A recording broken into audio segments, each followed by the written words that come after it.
What Roman cooks did with flamingo tongues. Section 1. Hey guys, tonight we slip quietly into the tiled corridors of a Roman villa, torchlight flickering on marbled walls as the scent of roasted something drifts through the atrium. You're wearing sandals, not the rubber kind, the leather kind with the kind of ankle straps that always feel just a little too tight. Your stomach rumbles, but you don't recognize most of the smells in the air. Roasted dormice? Possibly. Boiled ostrich eggs? Maybe. But it's the shiny silver platter up ahead, glistening under a layer of oil and spice, that steals your attention. And right there, nestled between a stuffed lark and a baked fig, is a neat pile of soft, pink tongues. Flamingo tongues. You heard me. So, before you get comfortable, take a moment to like the video and subscribe, but only if you genuinely enjoy what I do here. Also, let me know where you're listening from and what time it is there. Now, dim the lights, maybe turn on a fan for that soft background hum, and let's ease into tonight's journey together. You're standing beside a couch now, the kind ancient Romans reclined on while feasting, because chairs were for people without power, and power looked like lounging while servants brought you food you couldn't pronounce. Around you were nobles in dyed tunics and golden bracelets, their conversation rising like steam, talk of politics, poetry, and who has the best private bathhouse. But your host, a senator whose name you instantly forget, waves his hand at the platter. Try the tongue, he says. Fresh this morning. You lean in, blinking, uncertain.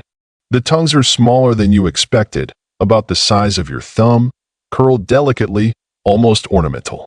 A shimmer of olive oil pools around them, sprinkled with black pepper and what smells like cinnamon.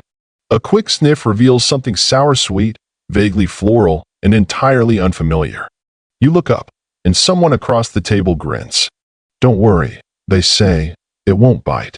If you were in the mood for something casual, you came to the wrong empire. See, food in ancient Rome, especially at the top of the social pyramid, wasn't just about nutrition. It was spectacle, status, drama on a plate. And tonight's main act? Flamingo tongues. The choice of emperors, the obsession of rich weirdos, and possibly the strangest thing you'll hear about all week. You sink onto the couch as a servant pours something winish into your cup, and now you're fully in it. The walls are painted with frescoes, gods and goats, and a rather dramatic battle between a hero and a sea monster that looks suspiciously like a squid. A harpist strums lazily in the corner. A small monkey on a chain eyes your figs.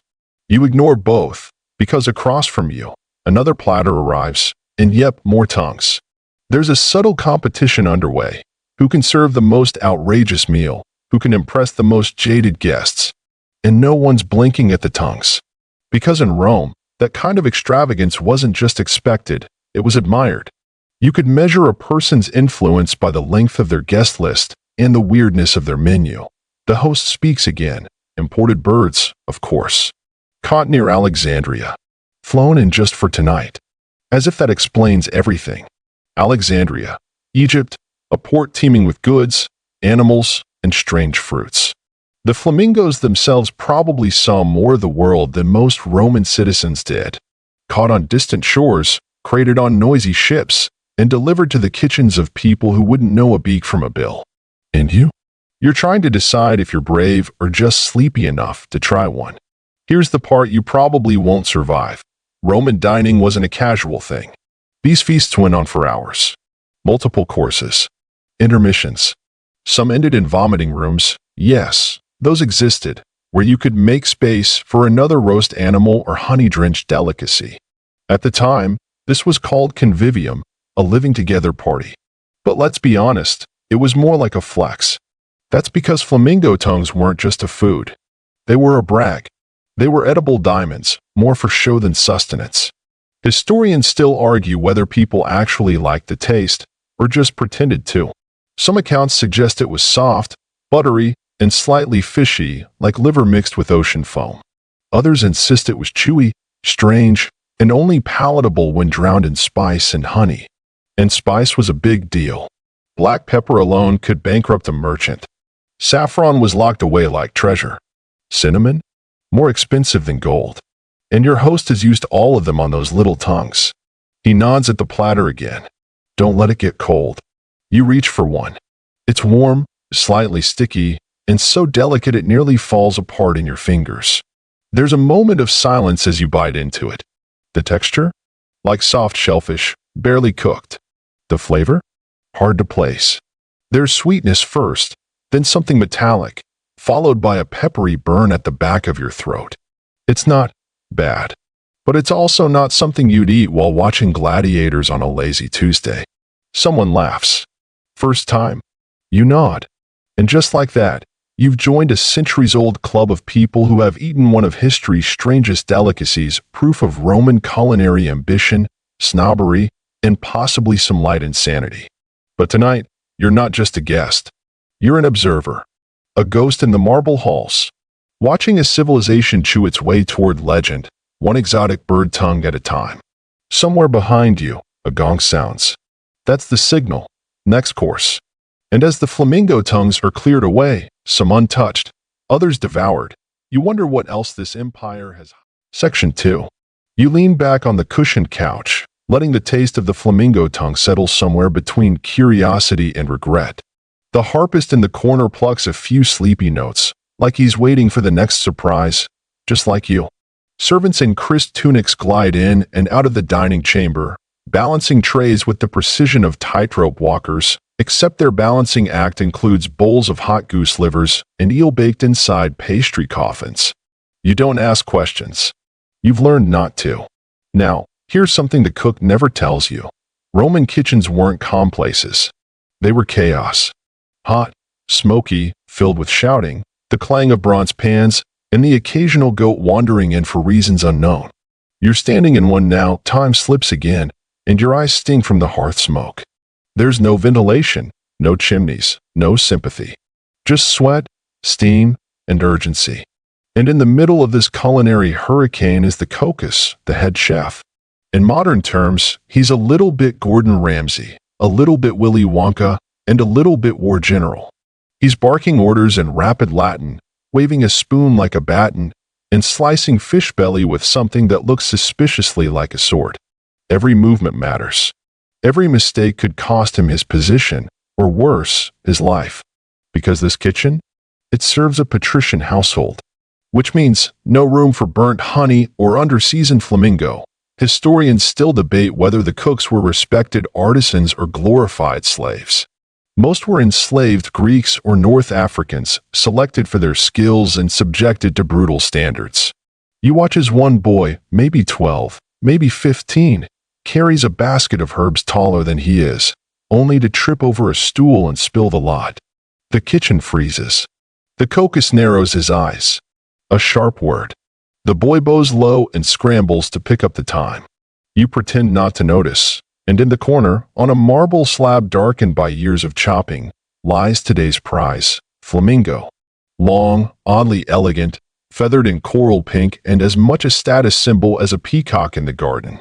The bird's neck is curved like a question mark, and its eyes are closed like it's dreaming of wetlands in simpler times. But in this kitchen, it's destined for a different kind of immortality. The cocus slices the throat with quick precision, setting the blood to drain into a clay bowl. For the sausage, someone says. You pretend not to hear that, either. Here's where things get fancy. The flamingo tongue, remember our delicate pink friend from earlier, isn't harvested casually. It's the crown jewel of the bird. And you don't just carve it out like a steak. Oh no. There's ceremony. Ritual. Almost reverence. First, the head is poached in spiced broth to relax the tissues.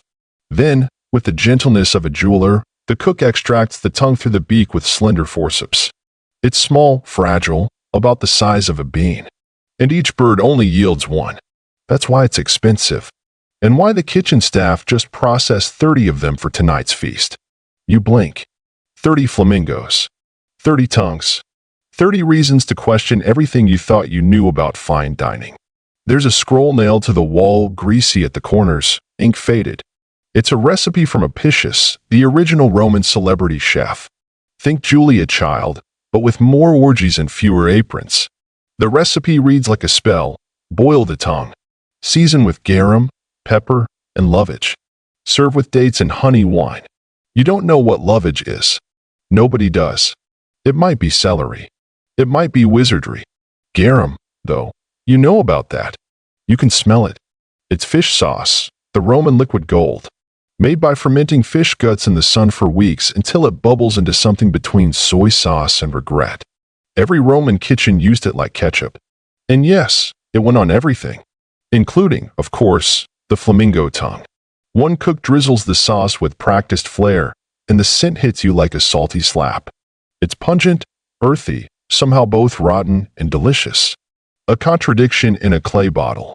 There's a strange beauty to it all, this devotion to culinary drama. You see it in the way the food is plated, not dumped, but arranged. Tiny piles. Drizzles of sauce. Slices of fig shaped like crescent moons. One dish arrives decorated with rose petals. Another, with powdered gold. Real gold. You ask a kitchen boy how long it took to prepare this meal. He shrugs. 2 days. And then, with a grin, 3 hours to eat. That's the Roman math. Time equals prestige. The longer the prep, the grander the impression. And if that means boiling 100 tiny tongues for a 10-minute course, so be it. There's one more dish simmering in the back, a kind of flamingo stew, thickened with pine nuts and fig juice. You lift the lid and are instantly hit with a wave of cinnamon and vinegar. The steam curls into the air like incense. It's oddly hypnotic. And then the Cocos claps twice, and the kitchen jumps back into motion. The stew is ladled into ceramic bowls. The tongues are placed on warmed silver plates. The servers line up. And just like that, it's time. You follow them out into the triclinium again, stepping past mosaic floors of dolphins and ships. The diners recline, awaiting your arrival. Jokes fly. A woman laughs so hard she knocks over her goblet. The wine stains the marble like blood. The food is served. And somewhere beneath the laughter and harp strings, you hear the kitchen exhale. The hardest part is over. But for you, the strangest part is just beginning. Section 3. The moment the flamingo tongues hit the diner's lips, the room quiets, just for a heartbeat. It's not reverence, not quite awe, but something subtler, a silence carved out by anticipation. You watch one elderly senator close his eyes as he chews, as if he's trying to decode the flavor like it's a secret message from the gods. Your turn comes again. The tongue is smaller than you remember, delicate, slicked in garum and honey. You bite down and, well, it's chewy. Mild, vaguely poultry-ish, with a briny sweetness from the sauce. Good? Yes. Life-changing? Not really. But that's not the point. The point is that you're eating it. That you can eat it. That the cook could make it. Welcome to Roman status, served warm. Around you, conversation blooms again, like grapevines on a trellis.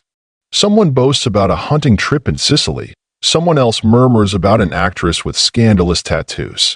One man has a parrot on his shoulder, real, living, and utterly unimpressed by the human decadence.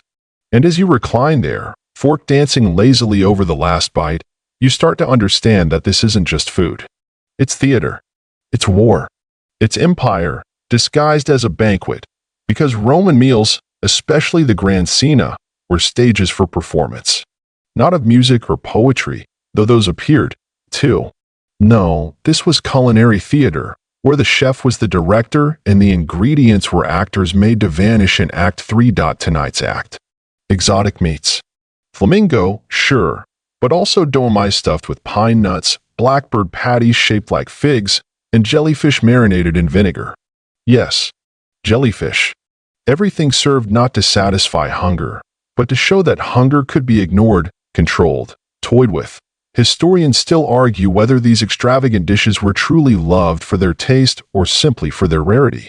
One theory suggests the elite cultivated bizarre cravings to distinguish themselves from the lower classes, who had to settle for grain and pulses. You've never seen anyone lick their fingers after boiled barley, have you? And speaking of class, not everyone got to eat flamingo tongue. Only the top echelon, the senatorial and equestrian classes, the mega-rich, the politically connected, could even dream of such delicacies. The rest of Rome? They were lucky to get cheese and chickpeas. Some urban poor survived on daily grain rations handed out by the state, a kind of ancient welfare system known as the annona. But here in the triclinium, You sip wine poured through rose petals. A slave fans your face with a peacock-feathered flabellum. Another rubs scented oil into your hands between courses. It's absurd, yes. It's also kind of mesmerizing. Somewhere across the room, a guest raises his goblet and slurs a toast to Apicius. Again, they've toasted him 3 times already. That's the thing about Marcus Gavius Apicius. He's a ghost with a cookbook. He lived during the 1st century CE, a gourmand of such legendary excess that stories of him have outlived his recipes. One tale says he spent the equivalent of millions on fine dining before realizing he only had enough left for a mere decade of luxury, so he poisoned himself. You chew slower after that. But back to the meal. After the Flamingo course, something strange happens. A new dish is rolled in, hidden under a silver dome the size of a child. A hush falls over the room again, different from before. This isn't reverence. This is drama. The dome is lifted with a flourish. Inside, a fake pig, made of pastry, sculpted to perfection, right down to the little sugar hoofs. A pig made of dough. The diners lean in, some confused, some amused. Then the cocus enters the room himself, a rare move. He's sweating, triumphant, and holding a long knife. With exaggerated pomp, he slices into the pig's belly. And from inside tumble dozens of sausages, real ones, meat-filled, spiced, perfectly cooked, hidden inside a pastry animal like some edible Russian doll. The room erupts in laughter and applause. One woman claps like she's at the Colosseum. Another pretends to faint from the genius of it all. This is spectacle cuisine. It's culinary illusion. And it was one of the cocus's proudest tricks. You blink. Because suddenly, this isn't just a meal. It's entertainment. And the flamingo tongue? Just Act 1. There's a reason why Petronius, the Roman satirist, once described a banquet where dishes were brought and accompanied by miniature musicians, or where food was served to mimic zodiac signs. Over the top? Definitely. But it was a culture that loved the absurd, the extravagant, the impossible made chewable. You sip more wine, probably too much. The flavors are changing, becoming more dessert-like. Fig stewed in red wine. Almond pastries. Honey-soaked pancakes shaped like birds. Every bite is sweetness layered on sweetness. And then, of course, another flamingo tongue. This one, served cold. A palate cleanser. The texture is firmer, the sauce now orange-scented. It's strangely refreshing. And now, you sort of get it. Not just the flavor, but the flex. Because when you serve your guests something that took 3 days, a full kitchen staff, and the systematic sacrifice of dozens of elegant birds, you're not just feeding them. You're reminding them who you are, and who they'll never be. Section 4. You don't realize it at first, but the flamingo tongues are back again, this time diced and folded into a custard tart. They're nearly invisible beneath a delicate crust glazed with saffron and lavender. You chew and smile faintly. It's like being haunted by a flavor, soft, strange, lingering just long enough to make you question your own tongue. By now, you're reclining a little deeper on your cushion. The wine has done its work, your cheeks warm, your limbs loose. Across from you, another guest is trying to balance a grape on his nose, to the delight of several others who've clearly reached the same blissful state. The air is rich with roast meats and sweat, and something sweetly pungent you can't quite place. Maybe it's the garum. Maybe it's your imagination. But you notice the servants never sit.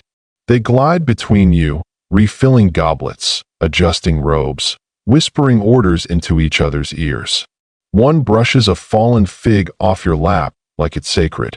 Another silently pulls a tray from under a drunken guest's drooping hand. They are shadows, barely seen, but the entire illusion, this edible empire, rests on their quiet labor. Roman households like this one often had dozens, sometimes hundreds, of enslaved individuals running the show behind the curtain. Not just in the kitchen, in the garden, the study, the bathhouse. The cocus himself? Probably a slave, too. And yet, he held a strange sort of power. Because in Rome, cooking was performance, and the cook was both servant and sorcerer. Historians still argue whether these chefs were celebrated or merely tolerated. In some households, they were prized artists. In others, disposable tools, kitchen knives with a heartbeat. 1 minute applauded for stuffing a peacock with quail eggs and honey. The next minute flogged for oversalting the hair. You stretch out your legs a bit, careful not to kick the low mosaic table. Section 5. By now, the villa is humming like a hive after midnight. Torches sputter on their stands, casting gold ribbons across the marble floor. Somewhere, a small fountain gurgles lazily, trying to compete with the laughter, the faint harp music, and someone loudly recounting the time they mistook a senator's wife for a serving girl. Whoops! You recline deeper into the cushions and swirl the last of your wine. It started to taste like raisins, the way wine does when it's had one too many hours in the heat. A server notices and silently swaps your goblet with a fresh one. You offer a lazy nod. You're not sure how many flamingo tongues you've consumed tonight. 3? 5. Was that last one even real, or just a painted radish with a convincing texture? Somewhere across the room, 2 guests are mock wrestling over a piece of candied dormouse. You've officially entered the after-party phase of the Roman feast. The food has been consumed, mostly. Now comes the real sport, status games. In Roman society? Oh, it's built like a layer cake, and you're never quite sure which tier you're on. To the untrained eye, this might just look like a bunch of rich people getting drunk on fermented fish juice and yelling about poetry. But you start to notice the micro-rituals. Who speaks first? Who refills whose glass? Who sits closest to the host? Whose jokes get laughs? And whose fall flat with an awkward silence like a dropped amphora? Historians still argue whether these elite dinners were about pleasure or performance. But as you watch your host casually mention his new mosaic atrium, modeled after Poseidon's actual temple, and 3 men immediately declare plans to build better ones, you realize it's not just about eating flamingo tongues. It's about being seen eating flamingo tongues, and then talking about them. A lot. You shift in your seat, try not to look too full. You learned earlier that showing discomfort after a Roman feast was considered a bit uncouth. The polite thing to do? Excuse yourself to the latrina, maybe induce a discreet purge, and return looking refreshed. Romans called it vomitorium, and no, it wasn't a room for vomiting, despite the myths. But the practice? Oh, it was real, just not architecturally enshrined. Tonight's feast hasn't gone that far, yet. Instead, the focus turns to table tales. One man launches into a story about a dinner he attended in Antioch, where the centerpiece was a live crane wearing a gold necklace. Another woman brags about a cook who once crafted a cake shaped like the Colosseum, complete with sugar gladiators fighting on top. You blink, try to imagine that, and decide it's either the greatest thing ever or a terrifying waste of manpower. Meanwhile, the servants are busy again. They've begun clearing dishes like ghosts removing the evidence of a dream. Crumbs vanish. Platters disappear. Someone plucks a shrimp tail from your lap and apologizes with a bow so low you can see the part in his hair. And just when you think the night might start winding down, the second wave begins. This time, tasting games. A new tray arrives, bearing tiny cups of mystery sauces and delicacies wrapped in fig leaves or sealed in pastry domes. The challenge? Identify them without looking. You reach out, fingers brushing the cool rim of a tiny cup. You sip. Sweet, salty, smoky, faintly lemony. No clue. A voice beside you whispers, fermented mackerel guts aged in amphora. You gag slightly, but they all cheer. You got it. You're a part of it now. This weird, salty, flamingo-scented fraternity of taste and trivia. Someone hands you another cup. You go again. The ancient Romans loved this stuff. Sensory contests, culinary illusions, dinner theater with a side of ego. They hosted banquets where courses floated down miniature aqueducts or appeared under domes that, when lifted, released live doves. There's one account of a dish that exploded with scented powder when cracked open, because apparently food needed a jump scare. You try another sample. This one's earthy, garlicky, spiced with something you can't name. A hush falls over the guests. You swallow. Take a guess. Boiled hedgehog with mustard seeds and cumin? Cheers. Another point. Across the room, someone incorrectly guesses walrus tripe and gets a handful of grapes to the face. All in good fun. The servants begin handing out tokens, small ivory discs stamped with animals or gods. It's a tally of who's guessed correctly. You have 4 already. The leader has 7. The prize? No one says. But pride is a powerful seasoning, and this room is overdressed in it. You lean back again, belly full, head fuzzy, and realize you're part of a culinary circus. The kind where tongues aren't just for tasting, they're trophies. Language and flavor and social ambition braided into every bite. And yes, even literal tongues. Flamingo ones. One of the guests is now arguing that the flavor of a flamingo tongue changes depending on the bird's last meal. Someone else suggests that music affects the texture. Another claims that feeding the bird pomegranates before slaughter makes the tongue turn redder and more emotionally complex. You chuckle. It's absurd, pretentious, completely irrational. And yet, here you are, playing along. That's the magic of the Roman feast. Somewhere between spectacle and sincerity, between indulgence and in-joke, it lures you in. You start believing the tongue of a pink bird might contain the secrets of the empire, or at least the recipe for dinner party domination. Section 6. Your eyes drift toward the shadows now gathering at the edge of the atrium.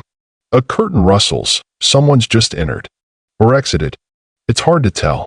The air is thicker than it was earlier, tinged with citrus and sweat, candle wax and cooked mollusk. You shift slightly in your seat.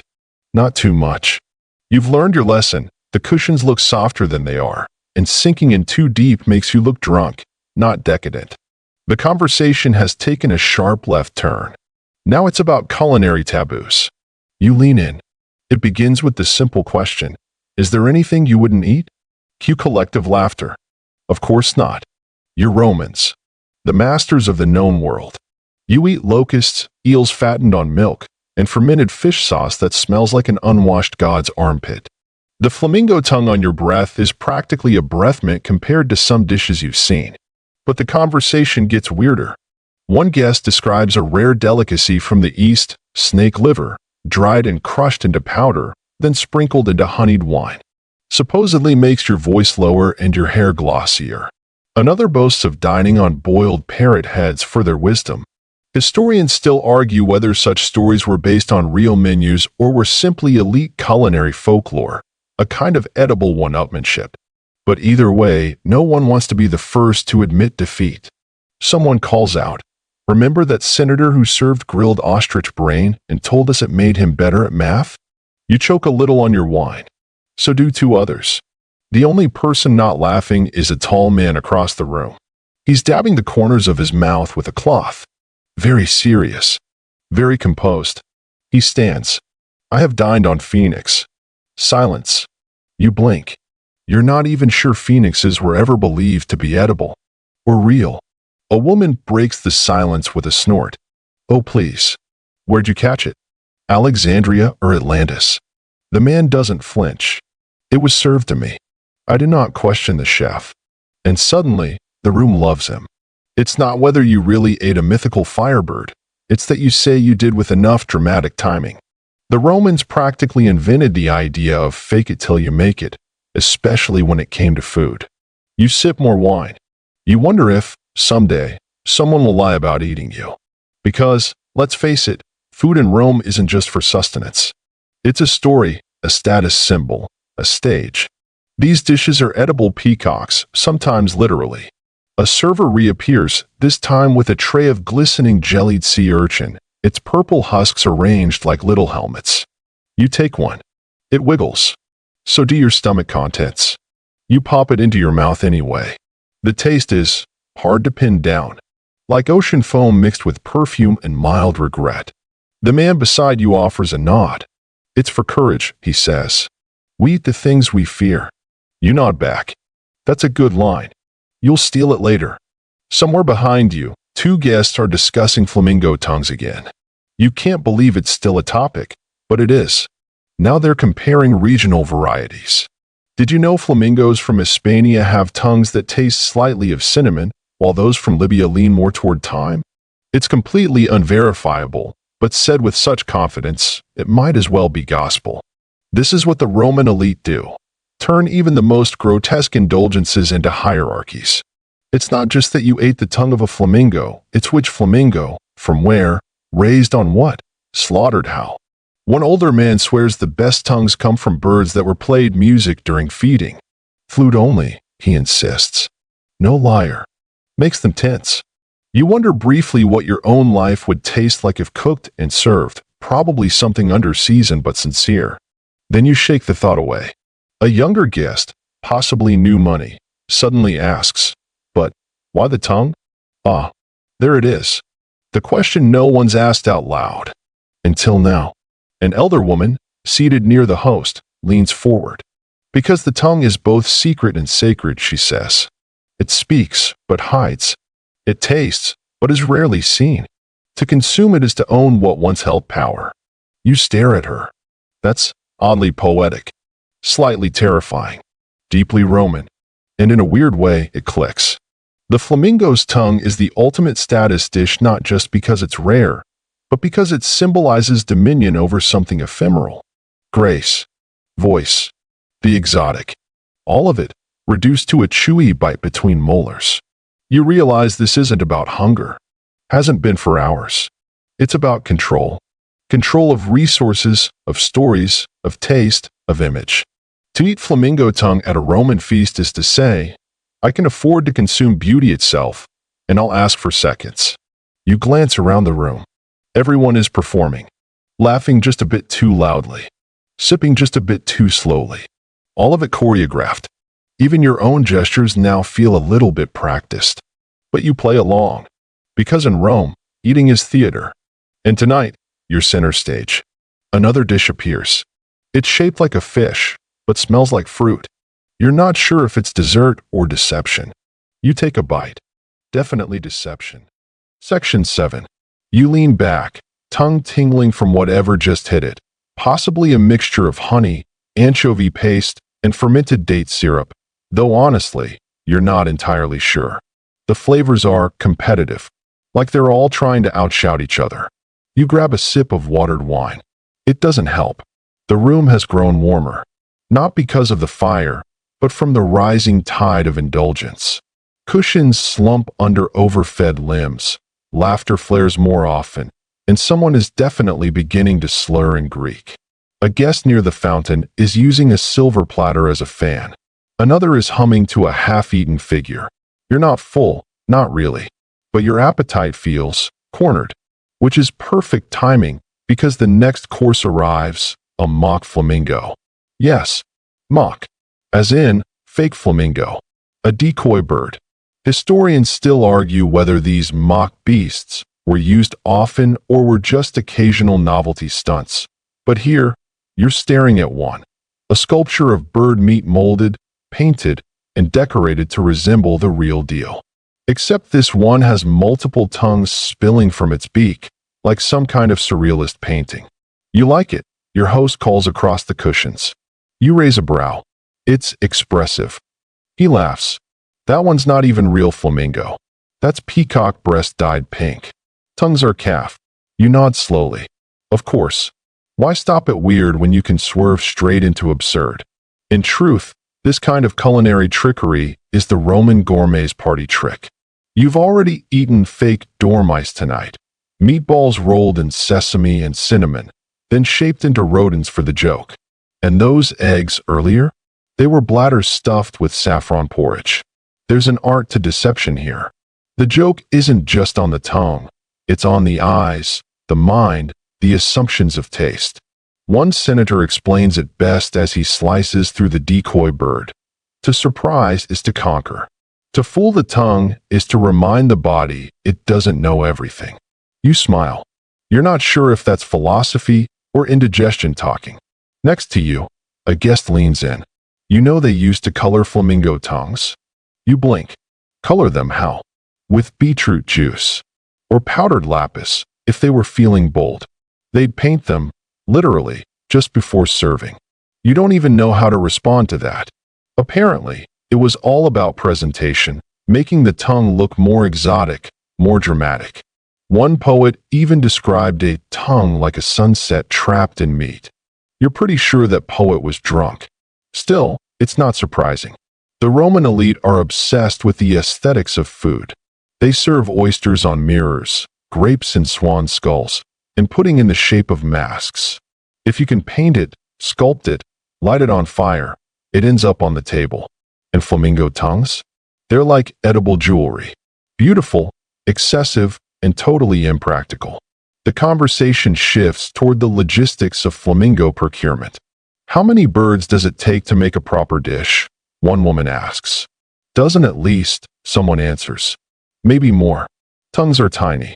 You do the math in your head. If each guest gets a dish of, say, 3 tongues, that's over 100 birds. For one course.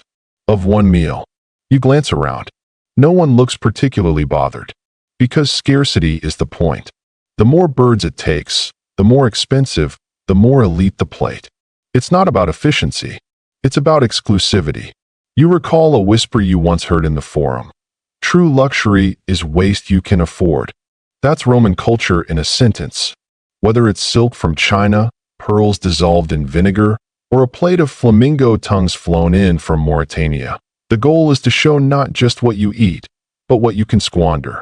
The conversation now drifts to a notorious gourmand from a few years back, an equestrian who built an aviary just to breed flamingos for feasts. He died from a mushroom, someone mutters. Serves him right. You smirk. Poisoned mushrooms were a classic end in Rome, especially among the wealthy. Half the time you didn't know whether you were tasting truffle or treachery, and yet you still eat. Because that's the game. A platter appears with a slow, deliberate flourish. It's a mosaic of small dishes, each holding a single, glossy tongue. Real ones, this time. You can tell by the texture. The shimmering, delicate curves, pink fading to white at the base, speckled faintly with golden spice. Your table-mate mutters reverently.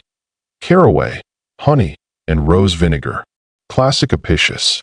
You lift one on a tiny bronze fork. It's smaller than your thumb. You pause, then place it gently on your tongue. Soft, salted, a little smoky, almost like a kiss from a feather dipped in oil.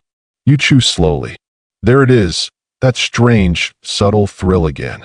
The part of your brain that says, this is ridiculous, fighting the part that purrs, but also excellent. That's the contradiction Romans live in daily. Hyper-civilized and completely feral. You wash it down with mulsum, wine sweetened with honey and herbs. Another strange comfort. A toast rises. To tongues, those we eat, and those we kiss. Laughter erupts. A man near the center raises his cup and proclaims, I've eaten so many tongues tonight, I expect to wake up speaking flamingo. You chuckle into your sleeve. But part of you wonders, what did the flamingos taste there at the end? Did they sense the music, the dye, the gilded knives? Did they know they'd become symbols? Mouthfuls of empire? Probably not. But that's the luxury of Rome. Even death can be curated. You reach for another. Section 8. You lie back, head swimming just a little from the mulsum, when a servant slides a silver dish your way. It's modest, just a dollop of something pale and trembling, like a ghost of jellyfish. But don't be fooled. You've learned by now that the simplest-looking things here often hide the most madness. What is it? You ask lazily. Brain mousse, comes the answer. With tongue shavings. You stare. Flamingo. Of course. Naturally. The mousse is light, barely there on your spoon. It tastes like custard made from knowledge and bad decisions. You can't help but chuckle, part awe, part disbelief. It's become clear, there is no part of the flamingo too ridiculous or too specific to eat. Not just the tongue, not just the breast. Tonight's chef has used the feet for broth, the skin for wrapping spicy eel, and yes, Someone swears the bones were charred and ground into powder for a digestive tonic. Whether that's true or just good gossip, who knows? Historians still argue whether these supposed nose-to-tail flamingo feasts were actual traditions or just rare theatrical displays. But either way, you're in it now. Fully submerged in a world where food has outgrown function, where ingredients are theater. Your host gestures toward a small alcove just off the triclinium. "Come see this," he murmurs. Curious, you stand, a little wobbly. "Thank you," whine, and shuffle over. It's a kitchen staging room. Not the fire-blackened, sweaty kind you saw in the servant halls. This one's performative, like a backstage lounge for edible art. There's a food sculptor. Yes, apparently that's a thing, bent over a goose. He's tying its wings into the shape of a lyre. Nearby, a flamingo head rests on a pedestal, being gilded with edible gold leaf. "That's just for the centerpiece," the host whispers. "No one eats it." You nod slowly. Of course. You've seen more flamingo heads tonight than you care to count. Each one positioned with eerie precision, tucked beneath pastry swans, staring down figs, or skewered with tiny quail legs as if to say, "I was important." Back at the table, someone's reciting Ovid. "Flamingo tongues, the gods did crave, and noble hearts their flavor brave." It doesn't rhyme in Latin, but the smugness travels across languages just fine. You sit again. A new tray is making the rounds. This one is flamingo tongue preserved in myrrh, then rehydrated in hot wine. It's dark and chewy, with a bitter floral sting that coats your teeth. You try not to make a face. Apparently, this was a favorite method in leaner months, when fresh flamingo was scarce. Salting and curing tongues allowed the Romans to keep delicacies on hand year-round. It also turned some of them into chewy nightmares. You chew anyway. You've come too far. Another senator leans toward you. "Ever tasted one raw?" You blink. "Raw?" He nods gravely. "Only once. In Alexandria. It was chewy." He says it with the tone of someone who once glimpsed the divine through an oyster shell. Across the room, debate flares about where the best flamingos come from. "Egyptian," one man insists. "No. Hispania, those flamingos eat olives." "You can taste it." "You're both wrong," a woman interjects. "The best ones are from the Nile Delta, flatter tongues, sweeter meat."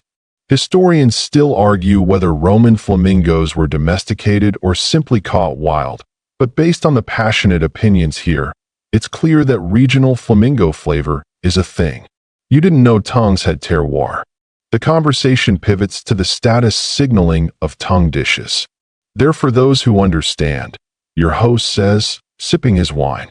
"A tongue is not like a roast or a stew. It demands refinement." It whispers. You resist the urge to reply. Sometimes it screams.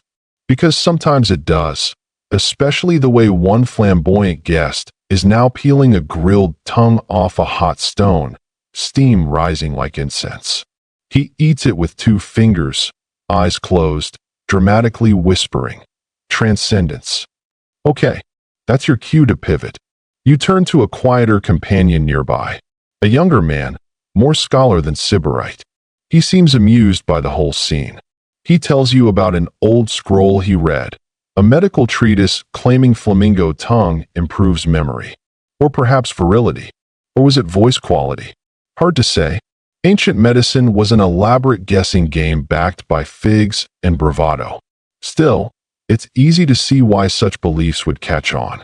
Flamingos themselves are strange, otherworldly birds. The Romans saw them as creatures of transformation, mud feeders who became pink, awkward necks hiding graceful poise, honking beasts who nonetheless inspired poetry. To eat the tongue of such a creature? That felt symbolic. Maybe that's the whole point, the scholar muses. Not the taste, not the texture. The act itself. You nod. It's like licking the soul of a metaphor. Your eyes drift to the table again, where a child is being offered a single tongue, skewered on a silver needle. His mother watches proudly as he bites it. A rite of passage, perhaps, or just dinner.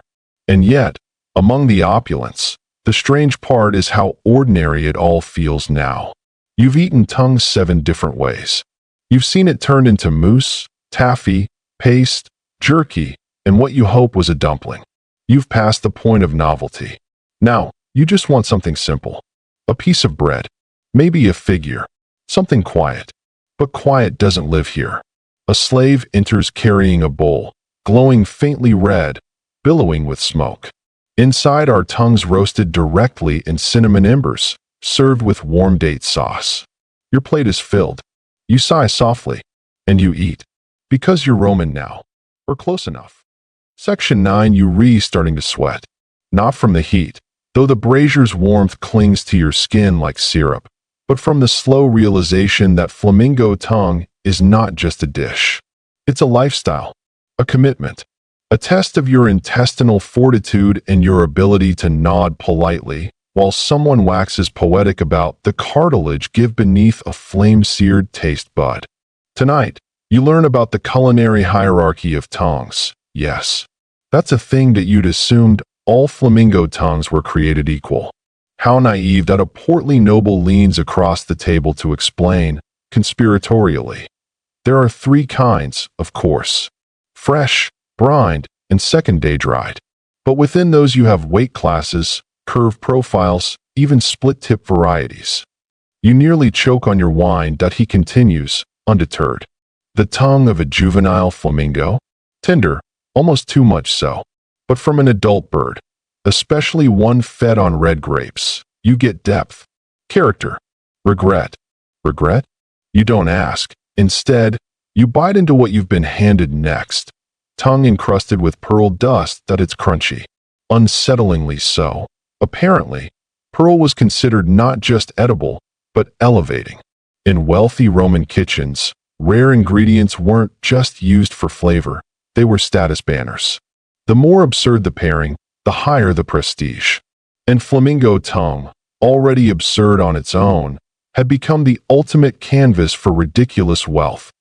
Gold leaf is passé, someone says with a sigh. But crushed emerald? That's conversation-worthy. Historians still argue whether jewel-encrusted dishes were truly consumed or simply admired. But tonight, you're seeing plenty of both. And as one man starts sprinkling saffron over a bowl of tongues like he's feeding pigeons in a park, you begin to understand. This isn't about food. It's about theater, power, performance. You drift for a moment, lulled by the rhythm of the room. Clinking goblets, crackling firewood, the soft murmurs of gluttony. Then something jolts your attention. A live flamingo is being wheeled in. Not for eating, yet. This one's here to sing, yes. Sing. Okay, sing is generous. The bird honks. Loudly. Indignantly. But your host claps in delight. We've trained her to respond to the lyre. Someone plays a few trembling notes. The flamingo squawks. Everyone laughs. You don't, because suddenly, the bird looks at you, and you remember, earlier, you ate something labeled tongue of the songbird. Is that what this is? A joke? Or a threat? You sip your wine. Heavily, the bird is let out again, feathers ruffling in what you swear is contempt that a fresh plate is placed before you. You blink. It's flamingo tongue ravioli, paper-thin dough stuffed with whipped tongue and fig jam. It's good. Frighteningly good. So good. In fact, that you wonder how long they worked on this recipe. The answer? Probably generations. Rome didn't become decadent overnight. It took time, innovation, repetition. You think about the line of cooks stretching back centuries, each one perfecting the next variation, like a relay race of madness. And now, you're the final runner, the one receiving it all in one night. Lucky you. Across the table, a woman taps her goblet with a spoon. May I propose a toast? All eyes turn. To tongues, flamingo, ox, and otherwise. For speaking, for tasting, for reminding us that even in the ugliest parts of nature, there is flavor. Applause. Cheers, she smiles. Also, I heard Caesar once fed a whole legion with pickled flamingo tongues. Historians still argue whether this event ever happened, or if it's one of those tales that started as satire and became legend, still, it's a good story. Better than the one you're currently living. Your plate is cleared. Someone yawns that a few guests have begun reclining fully, lulled by food and fumes, and the gentle harp music now drifting from a shadowed corner. You feel your own body surrendering. That sleepy, wine-heavy fog overtaking your limbs. But not yet, because a tray is being passed, and your host winks. This, he whispers, is the finale. You sit up that it's flamingo tongue candy.no. Really, candied in rose syrup, dried in honeyed air, and dusted with powdered pine resin. You bite, it's soft, sweet, and somehow gentle. The evening, for all its absurdity, is ending on a note of unexpected elegance. You look around. The fire flickers lower now. Conversation has dimmed to murmurs and snores.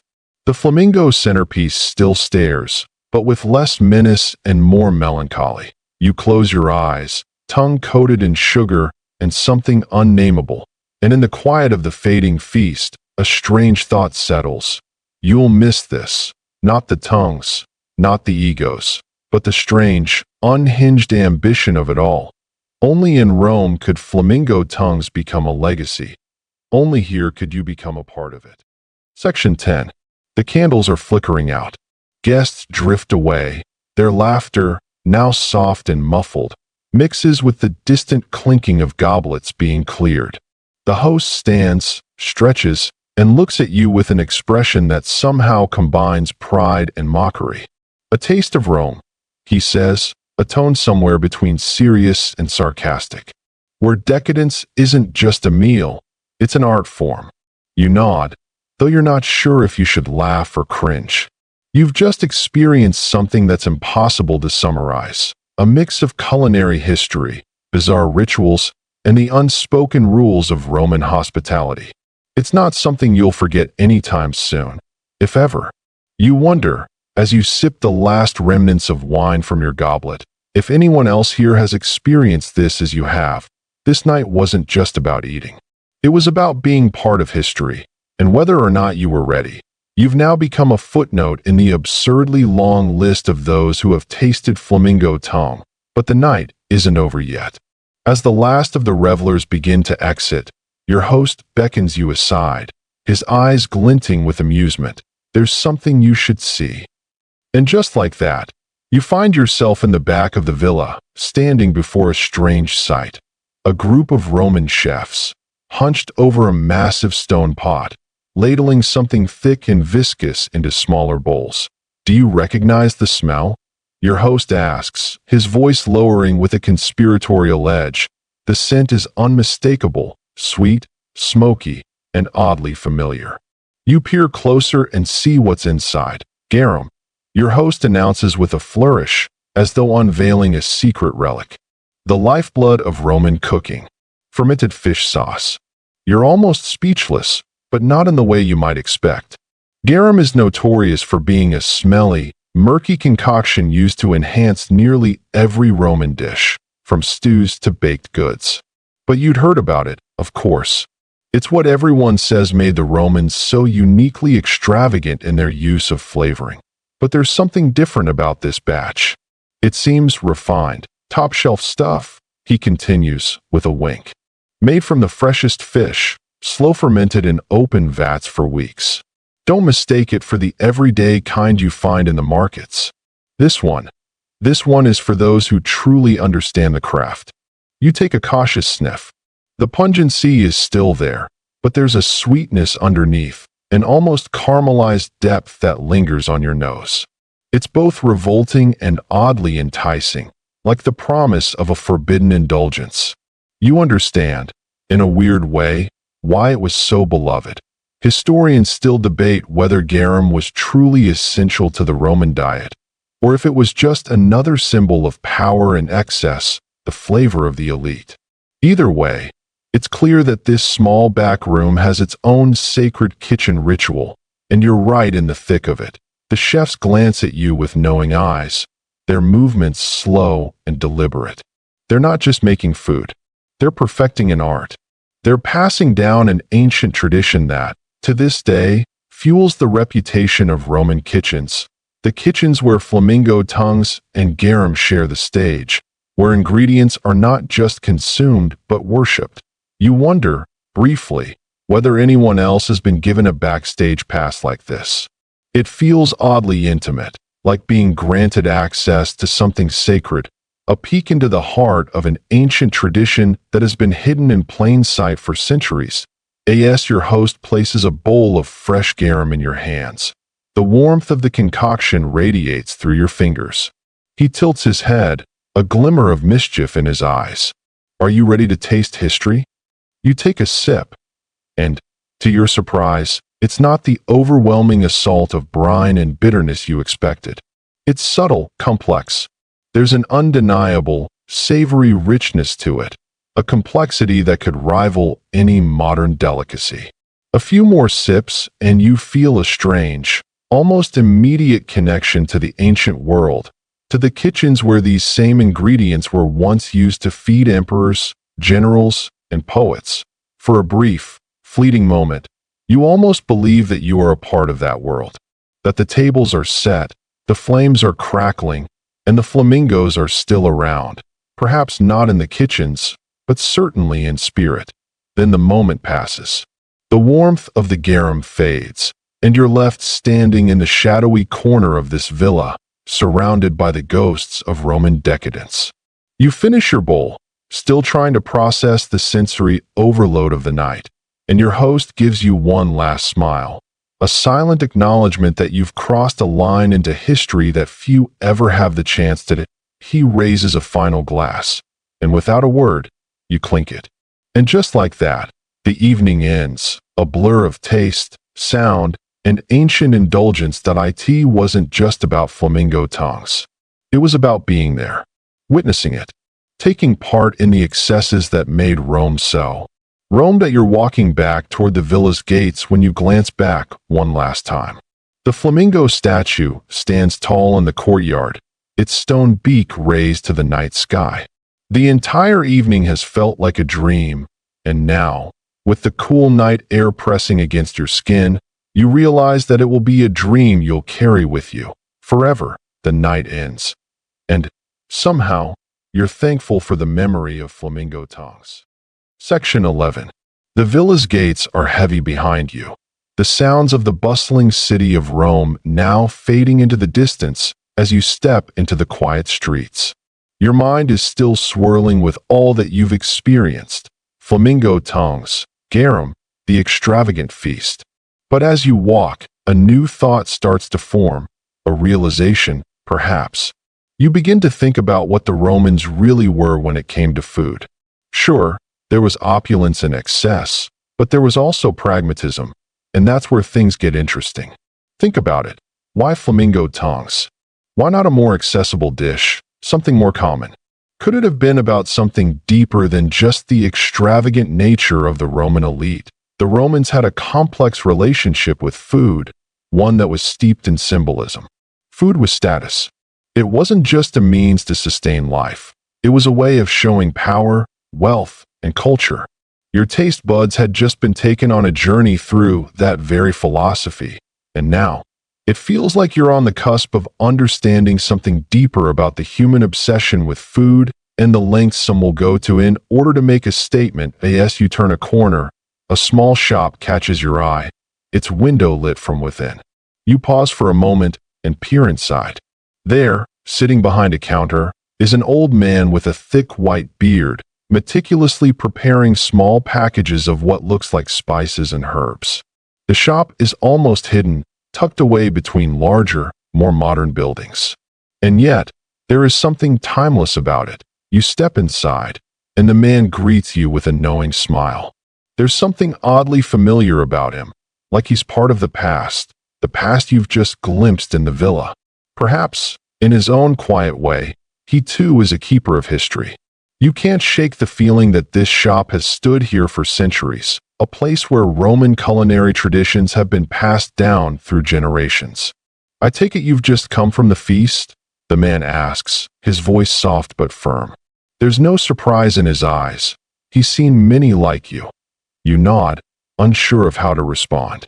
There's something about this man's presence that makes you feel like you're part of an ancient tradition, like you've crossed a threshold into a world that's always been there, just out of sight.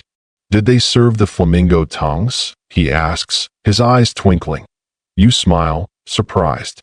"Yes, they did," you reply. "I thought so," he says, with a knowing nod. "You've tasted what few have. But let me tell you something you might not know. The flamingo was more than just a bird for the Romans. It was a symbol." You raise an eyebrow, intrigued. The old man gestures for you to sit on one of the stools near the counter. He starts pulling small, glass vials from shelves and begins to fill them with various spices and herbs. "The flamingo," he continues, "was associated with Venus, the goddess of love, beauty, and fertility. To eat flamingo, or even to display it at a feast, was to invite beauty and indulgence into your life. It wasn't just the bird itself that mattered. It was the symbolism, the idea of consuming something rare and extravagant as a statement about who you were and what you were capable of providing."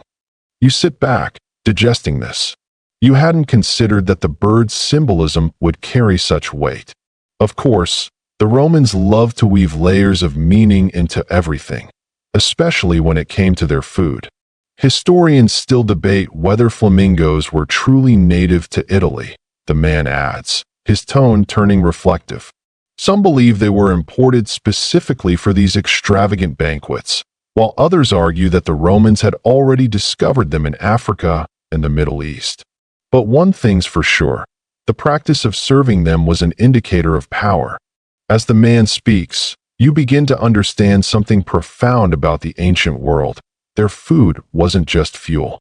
It was a symbol of control, of mastery over nature and the world around them. By consuming such a rare bird, they weren't just feeding their bodies. They were feeding their egos, asserting dominance in a world where power was everything. You glance around the shop, filled with the aromas of spices and herbs, and realize that, in a way, you've entered another part of the same legacy. The shopkeeper isn't just selling spices, he's preserving history. The herbs, the spices, the food, they're all part of a much larger story. Roman feasts weren't just about the food. The man continues, as he packs up your order. They were performances. The hosts weren't just feeding their guests, they were putting on a show.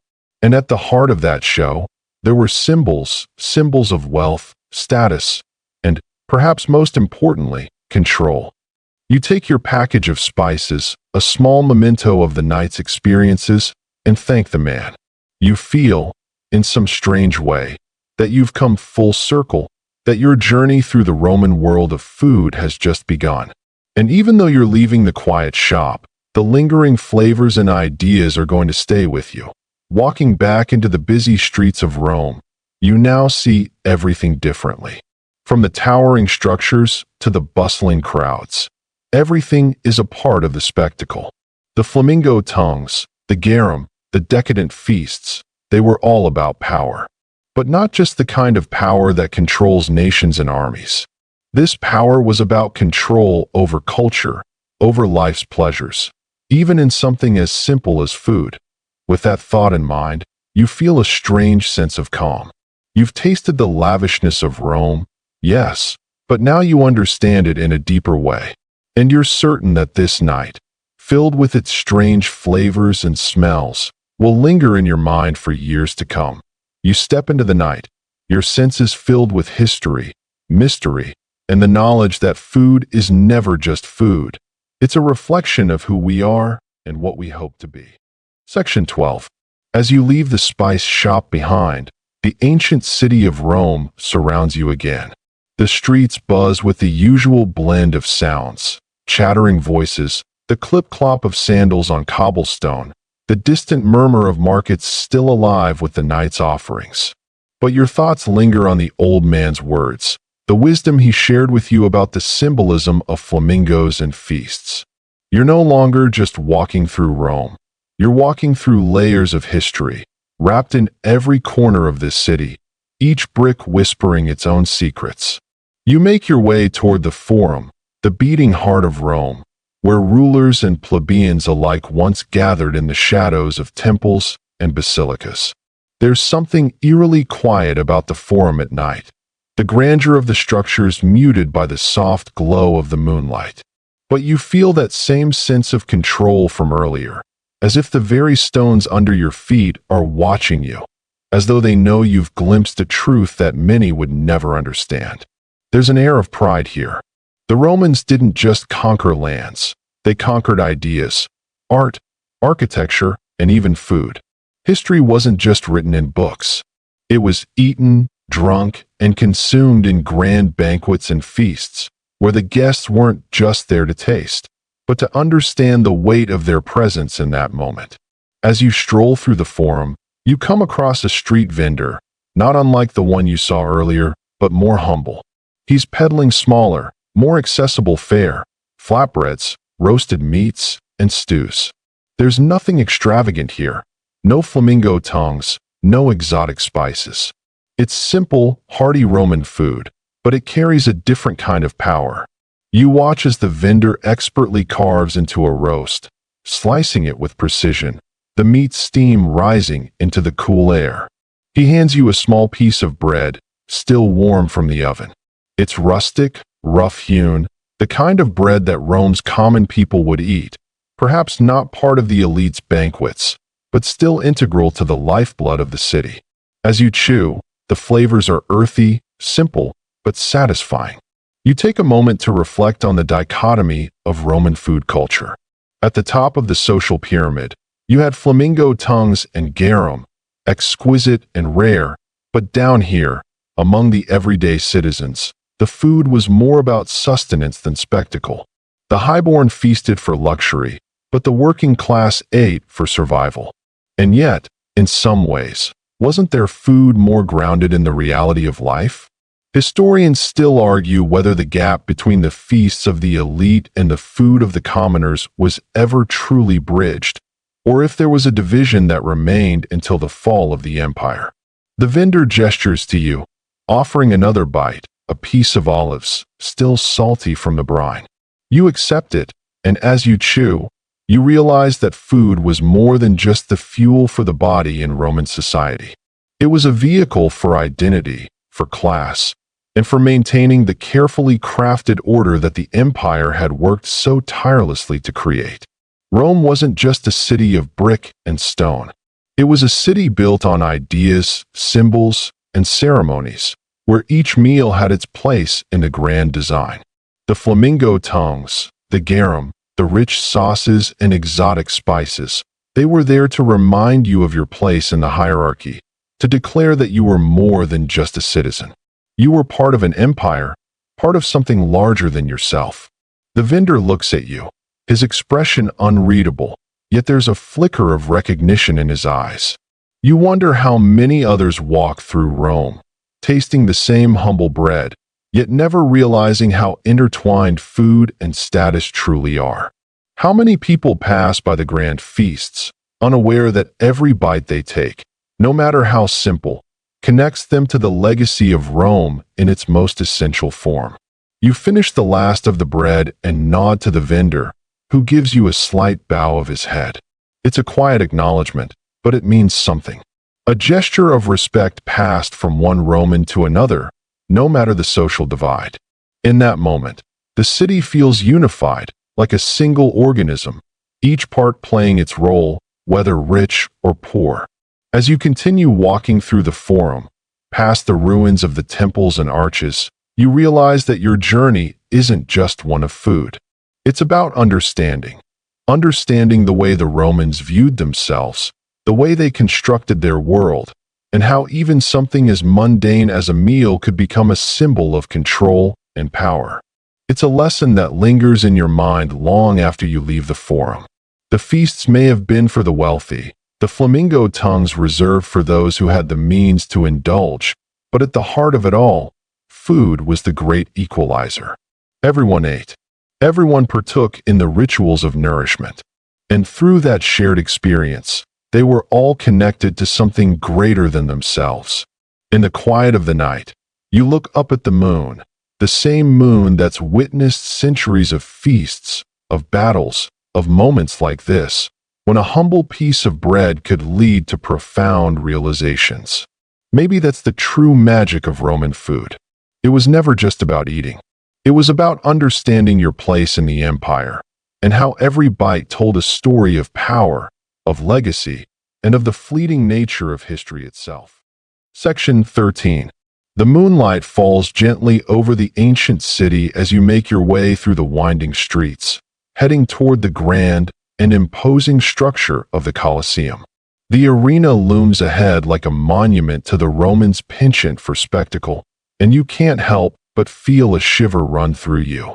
There is something about this place, its size, its history, the idea that this vast structure was built by the very hands of the people whose food you've been tasting. The Colosseum, it turns out, was not just a place for gladiators to clash, but also for the people of Rome to witness extravagant displays of power, including those of the elite banquets that often accompanied these blood-soaked affairs.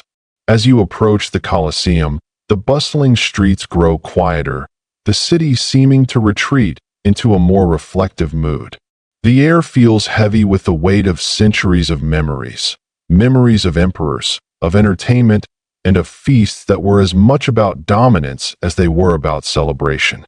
You can almost hear the murmurs of cheering crowds, the clinking of glasses, and the faint echo of gladiators' swords clashing in the distance. Historians often debate whether the lavish banquets held in the Colosseum were just part of the entertainment or if they were carefully crafted events designed to further entrench the power and influence of Rome's ruling class. Either way, these grand occasions were as much about control as they were about luxury. The food served was a demonstration of the empire's reach, not just in terms of territory, but in the ability to command resources, to acquire the rarest ingredients, and to curate a meal that symbolized not only wealth but power. As you walk beneath the shadow of the Colosseum, your mind drifts back to those flamingo tongues. You begin to see them differently, not just as a delicacy, but as a symbol of the empire's might. Flamingo tongues weren't just rare, they were uncommon and exotic, an extravagant dish that communicated status, much like the gladiators who fought for the entertainment of the masses. To feast on such food was to stand at the pinnacle of Roman society, untouchable, unassailable. You pass through the outer arches of the Colosseum and find a small bench where you sit and take in the stillness of the night. The arena seems to breathe, an ancient entity that has witnessed so much brutality, glory, and perhaps even moments of reflection in the aftermath of the bloodshed. The arena's presence feels more like a metaphor for the empire itself, a system built on spectacle and excess, an empire that devoured its enemies and sometimes even itself. While the upper classes dined on flamingo tongues and rare fish, the food consumed by the masses in the Colosseum was simpler, yet it carried a deeper significance.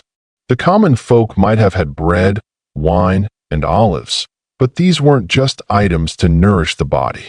They were part of a ritual, a communal act that linked them to something greater than the individual. Every person who ate in the Colosseum was, in some small way, participating in the ritual of empire. They weren't just spectators of gladiatorial combat. They were participants in the ongoing drama of Roman rule, and every meal was a reminder that they, too, were part of that story. Historians still debate whether the public feasts that occurred alongside gladiatorial games were truly about the commoners or whether they were another form of elite spectacle. Some argue that they were designed to appease the masses, to remind them that their rulers were benevolent, that they were generous. Others suggest that they were meant to keep the people distracted, to give them bread and circuses while the real business of ruling the empire continued in the shadows. You reflect on this as the night deepens. The paradox of Roman food becomes clearer. It was not just about nourishment, but about theater, about performance.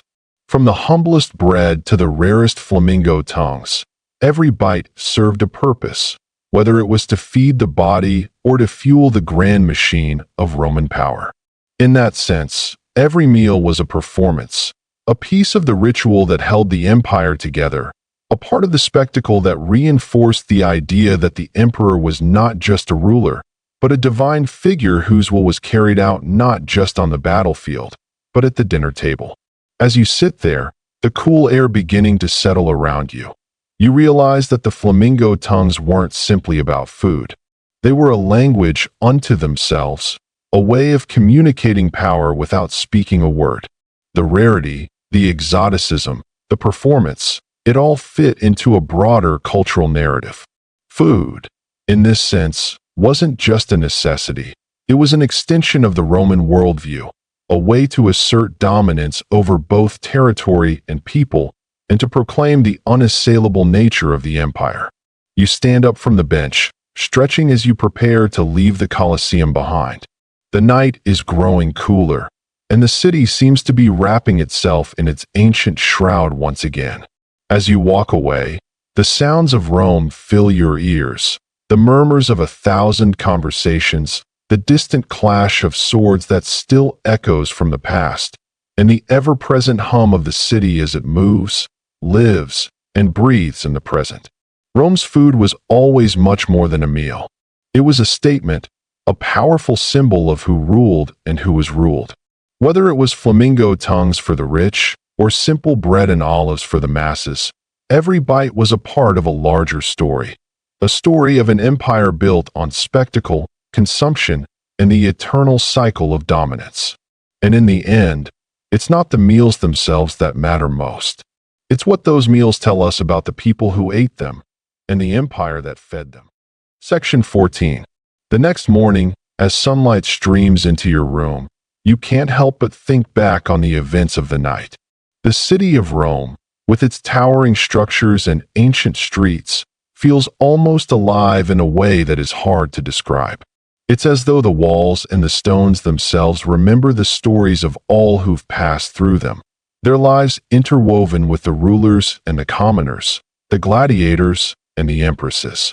The meal you've just learned about, those exotic flamingo tongues, is but a fragment of the broader picture, a small piece in the vast jigsaw puzzle that makes up Roman society. But it's an important piece, no doubt about that. As you walk through the marketplace, the contrast between the elite's lavish banquets and the humble foodstuffs of the common folk becomes even more apparent. You pass by a vendor selling bread and cheese, their wares simple yet evocative of the everyday lives of ordinary Romans. This bread, baked in the same way for centuries, was a staple for the masses, providing them with sustenance as they went about their busy lives. Yet, even this humble offering held significance. The bread wasn't just food. It was a constant reminder that the emperor ruled over both the rich and the poor alike. Historians often argue about how Rome's ruling class viewed these rituals, the public displays of food and power. Was it a genuine attempt to appease the masses, or was it simply a way to remind them of the empire's might? Some believe that the extravagant feasts were a subtle form of manipulation, keeping the people docile and satisfied with their lot, while others think that the emperors had a sincere desire to create a sense of unity and community through shared meals. Regardless of the motive, the rituals were a powerful tool in maintaining control over the sprawling empire. Walking through the marketplace, you notice that even the foodstuffs sold to the average Roman were imbued with a sense of ritual and symbolism. The olives, for example, weren't just a snack. They were a link to the earth, to the gods, to the idea of sustenance provided by the land. To eat olives was to partake in the bounty of nature, a symbol of fertility and good fortune. In the context of Roman society, food was never just about survival. It was always part of a larger system of beliefs, a constant reminder of the emperor's omnipresence. You pause at a stall, picking up a small loaf of bread, and the vendor offers a friendly smile. You exchange a few coins, and as you walk away, the warmth of the bread in your hand feels oddly comforting. It's a simple act, buying bread, but it carries with it the weight of Roman culture, centuries of history, of tradition, and of a system that used food not just to feed the body, but to feed the very idea of Roman power. As you move through the crowded streets, you find yourself reflecting on the greater significance of the Roman banquet. Sure, the flamingo tongues were a delicacy, but they were only a small part of the broader food culture that existed in the empire.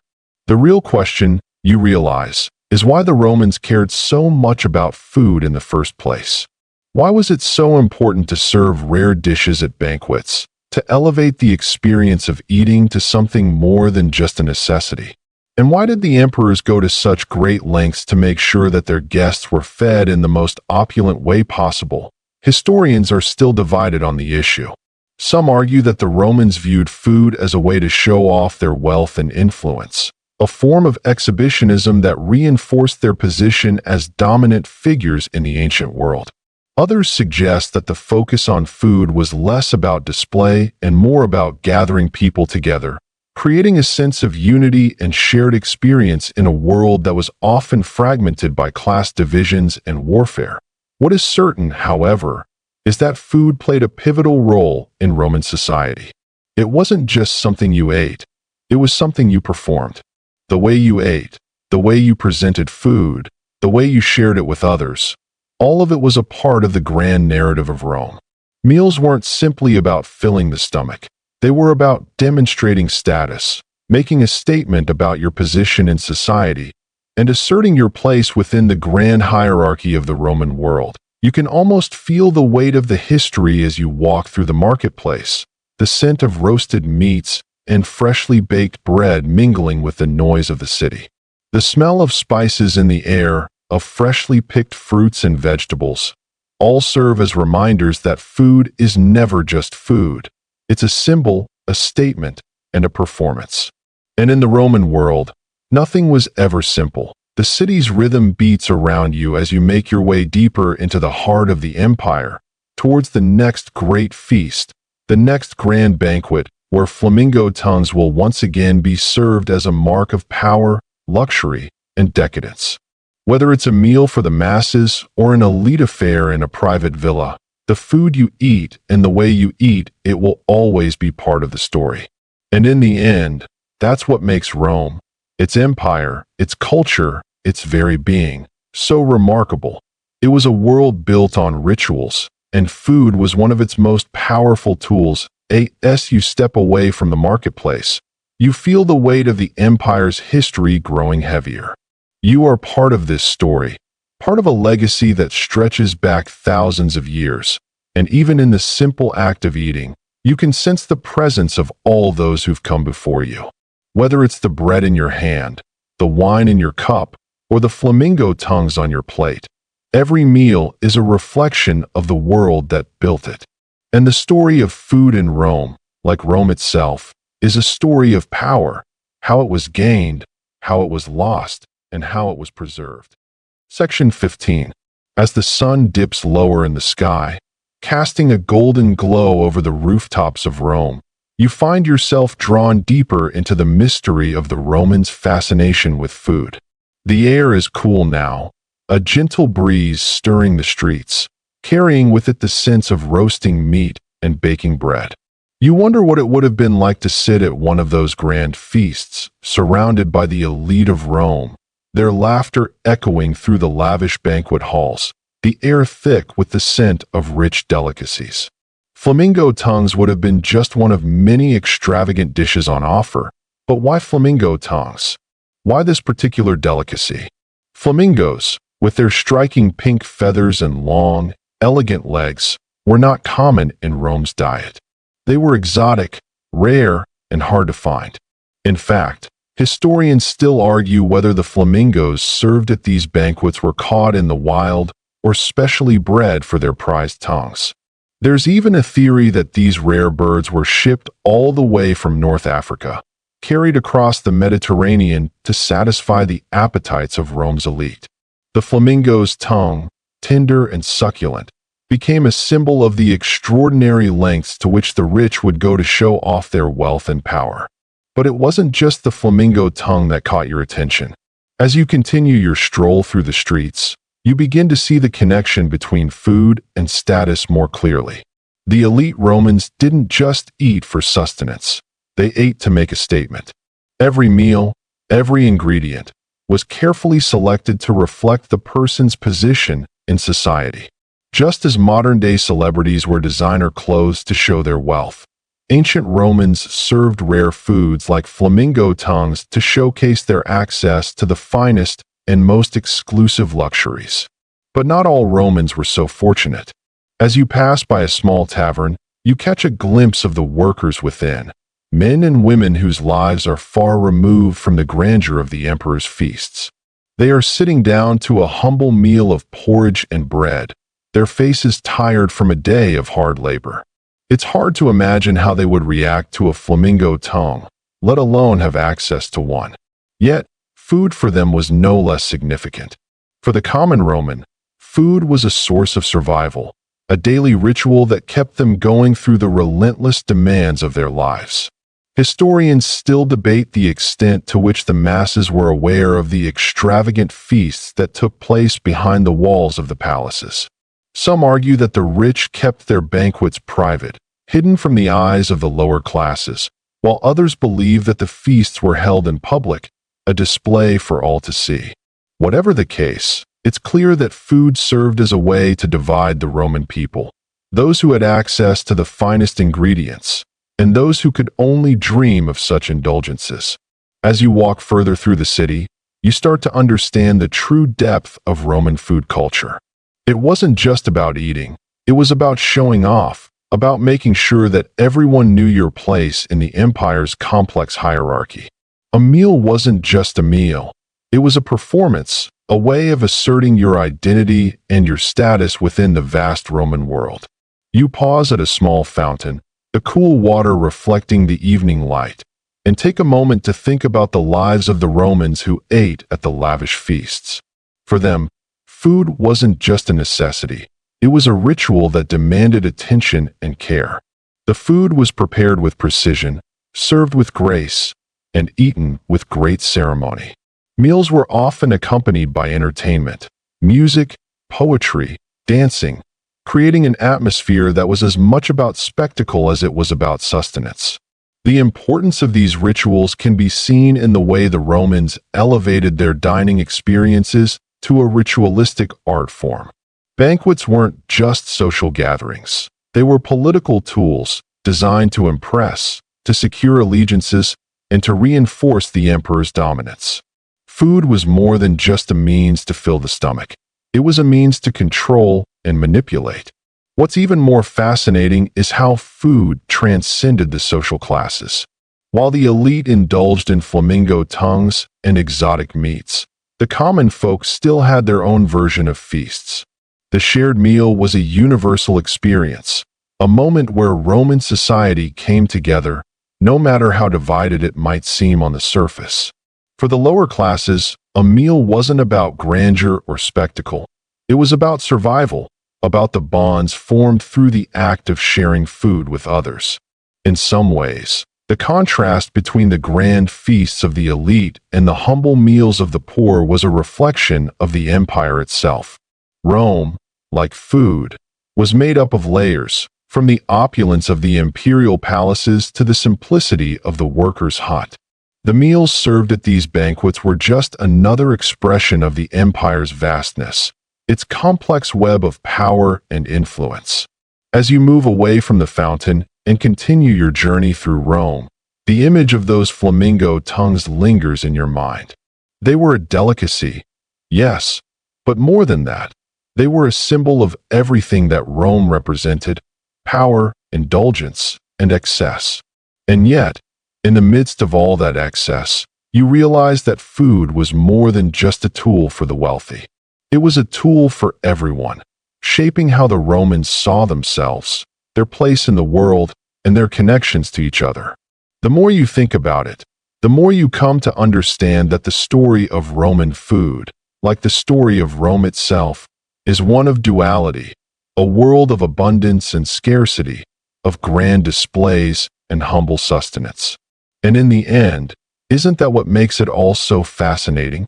The way food can tell the story of a civilization, of its people, its values, and its beliefs. Section 16. As you wander deeper into the bustling streets of ancient Rome, the once glorious empire begins to reveal itself in layers. Beyond the towering marble buildings and intricate mosaics, you realize that the culture of Rome was intertwined with the most basic aspects of life, food. For many, food was just sustenance, something to get through the day, but for the Romans, it was a statement. In the most opulent feasts, extravagant dishes were not just about flavor or nutrition. No, they were about prestige, social position, and, in the case of the Flamingo tongue, a bit of shocking excess. But this rare, exotic dish wasn't the only indulgence that made waves in the Roman world. As you stroll through the marketplaces, you begin to understand that the culture surrounding food was much more than just rare delicacies. It was about ingenuity, about the creative use of ingredients that were both common and uncommon. The Romans didn't stop at Flamingo tongues. They took their culinary artistry to the extreme. They used sauces, spices, and marinades to elevate even the most basic of ingredients, turning the humble fish or vegetable into a feast fit for an emperor. Historians still argue over the origins of some of the more bizarre Roman recipes. For example, one of the most famous and disputed Roman condiments was garum, a fermented fish sauce that was used to season everything, from meats to vegetables. Garum was so popular that entire industries were dedicated to its production, with large factories along the Mediterranean coast dedicated to crafting this pungent sauce. Some say it was the secret to the Romans' culinary dominance. Others argue it was just a smelly byproduct of their love for strong, fishy flavors. You laugh to yourself as you think about how garum might compare to today's exotic foods. Imagine trying to convince a modern chef to recreate it. Could you even find fish guts to make such a dish in this day and age? Historians still debate the exact recipe, but they do agree on one thing. It was everywhere in Roman kitchens, and without it, the cooking of the empire would have been a much duller affair. The Romans, with their flair for luxury, elevated even the most mundane elements of food to something remarkable. As you continue to move through the streets, you notice the finer details of Roman dining. There were, of course, the lavish banquets, where flamingo tongues were served on silver platters, but for the average Roman, food was about gathering together with friends and family at the end of the day. In a society as vast and divided as Rome, mealtime was a time when differences were put aside, when people shared a meal to foster community. You're reminded that even in the height of imperial extravagance, something as simple as a loaf of bread or a bowl of porridge had the power to unite people. You think about the small, unassuming taverns that lined the streets of Rome, places where the average Roman would sit down after a long day of work, grab a cheap meal, and swap stories. These taverns were more than just places to eat. They were the beating heart of Roman social life. People would gather, gossip, and share their meals, many of them in direct contrast to the elite feasts you've been imagining. These meals might not have been filled with flamingo tongues, but they were filled with the camaraderie that defined the lives of so many Romans. In some ways, the differences in Roman dining were like the social classes themselves, starkly divided, yet interconnected. The elite Romans, with their exotic dishes and elaborate feasts, were separated by wealth and privilege, while the common people, though lacking in the luxury of flamingo tongues, found their own joys in the simple pleasures of food shared with friends. Historians have long debated the extent to which these two worlds overlapped. Were the poor ever invited to the lavish feasts? Did the rich ever break bread with the working class? Some argue it was unlikely. The gap between the classes was just too vast. Others suggest that the act of sharing food, even across the lines of social standing, may have happened more often than we think. You pause at a corner, watching a group of Roman workers laughing as they eat a bowl of lentils. The simplicity of it strikes you. In their eyes, food wasn't about wealth or status. It was about sustenance, about gathering together after a long day. The very essence of Roman society, you realize, is encapsulated in these moments, where food becomes a symbol of togetherness, of shared human experience. It was in these quiet, humble moments that Roman life truly unfolded. As the evening grows colder and the streets begin to empty, your thoughts drift back to the Flamingo tongues. They were, after all, just one tiny fragment of Roman dining culture. But they represent so much more than just an oddity. They symbolize the extravagance and the lengths to which Rome's elite would go to display their wealth and status. They were a fleeting luxury, consumed and forgotten, while the people at the bottom of the empire continued their simpler lives, savoring the humble dishes that gave them strength. But in this dichotomy between luxury and simplicity, you see something profound.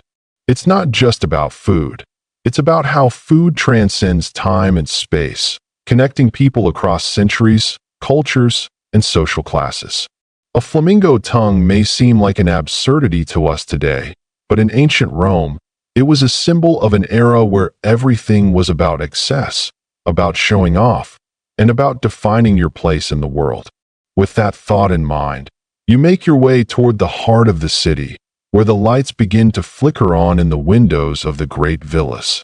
The taste of Roman history lingers on your tongue, rich, decadent, and filled with layers of meaning.